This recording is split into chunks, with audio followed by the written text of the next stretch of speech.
হায় রে ছাত্র জনতা, আওয়ামী লীগরে দিলে কে দায়া? তোরা বলছিলে আওয়ামী লীগে যে বিষ, বিএনপির এই বেশি, দুই সাপের এক বেশি, কিন্তু কোনোটারে তৈব না। এখন দেখছি যে তোরা ছাত্র জনতা খালেদা জিয়ার কাপড়ের তলে গিয়ে হাত মিলেছে। আমরাই সাজিদ, তোরাই সাজিদ, এইটাকে হাবলিয়ে বুঝছে না, কিন্তু এখন তো টার পাইছি আমরা। তোরা যে এক হয়ে গেছ, সুযোগ পাইছস, সুযোগ কামে লাগাইছস। Many many happy returns of the day. এই দিন বারবার ফিরে আসুক, সেনেস মোকাবেলা, ইডি ফ্লাইট। তো রাজনীতি তো সে করলাম, ওরা তো বুঝতে পারিনি দিছি আওয়ামী লীগকে পোকাতে বাস। দিছি সয়রা স্যার বানায় আর বিদেশ থেকে কাঠিলারা। পুটা তো মাত্র একটা ইস্যু, মস্ত দুইজন কইছে 4 জন। তাই তো এখন হয়ে গেলাম সমন্বয়ক। চল দোস্ত, বিএনপির সাথে ফয়সালা আছে, চল। এক জিয়া লোকান্তরে লক্ষ জিয়া করে করে জেল মামলা বারে বারে বইতে কৃষ্ণ চারে তারে। এখনো রাস্তা দিয়ে আটকে গেলে আমি গতিস কাঁপতে থাকে। ছাত্রদেরকে বড় অঙ্কের টাকা দিয়ে করলাম হাত, তারপরে তাদেরকে মাঠে ছেড়ে দিলাম কুটার আন্দোলনে। পাবলিক তো আর এটা বুঝলো না, ছাত্র বিএনপি যে এক হাত।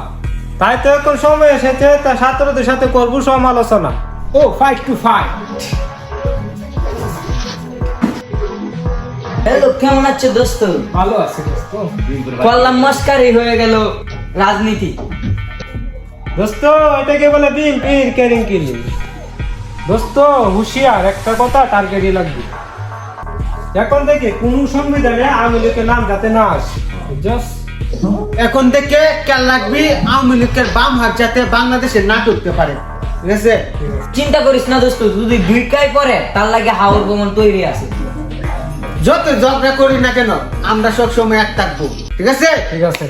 মিলাদ সব শালারাই বাটপার, কারো উপরে ভরসা নেই। ঠিক সব শালাদেরকে দেখেছি, সবগুলো এক একটা চিটার। ঠিক কাঁচামাল মাছ মাংসের দাম কমতাছে না, চিনি তেলের দাম কমতাছে না, ডিমের বাজারে হাত দিলে আগুন, তাই আর কারো উপরে ভরসা করতে চাই না। ঠিক সব শালারে বাটপার, আর্মি হলো ঠিকাদার, সব শালারে বাটপার। আর্মি হলো ঠিকাদার। গরিব বাইরে হয় সরকার, এইটারে কয় চিটার, গরিব বাইরে হয় সরকার। এইটারে কয় চিটার। আর্মি হলো ঠিকাদার, সব সব শালারাই বাটপার। আর্মি হলো ঠিকাদার, সব শালারাই বাটপার। আর্মি হলো ঠিকাদার। সব শালারাই বাটপার।